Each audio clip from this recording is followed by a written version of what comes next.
Hi, my name is Bill, and today I'm going to be showing you how to replace the float in your dishwasher. The reason why you might have to do this is because your dishwasher is overflowing. Warning: before doing any repairs, please disconnect your power source.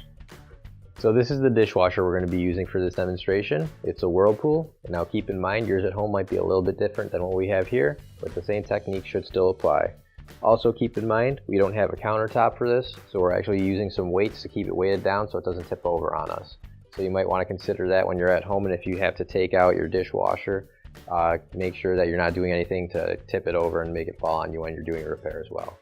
So the first thing we're going to do is open up our dishwasher here. And now we're going to take out our lower dish rack assembly. And just set that off to the side. So this piece right here is our float, and in order to get it out, it won't come out by itself. It's actually hooked into the float switch housing. So what we're going to have to do is close up our dishwasher, and we're going to have to go down to the float switch housing down here at the bottom of the dishwasher here. So here's our float switch housing, and we just have to squeeze on the tab right there and pull up that opening. And then the same thing on the other side, just squeeze on those tabs right there and pull open that door. And then right here is the bottom of our float switch right here. So in order to remove that, all we have to do is just shift it over to the one side and slide it up so it's out of the way. And there we go. And now we can open our dishwasher back up, and you should be able to pull the float straight out.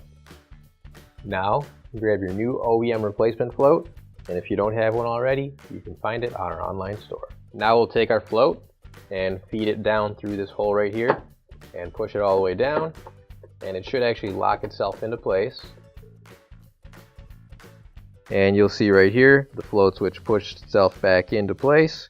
If it didn't though, and it's stuck up here or something, you can always just pull it around that and put it into place down here, and gravity should just make it fall down there. And then you can close up the doors by pushing them straight back, just like that. And now we can put our dish rack assembly back into place. Slide it in, close up your door, and your repair is complete.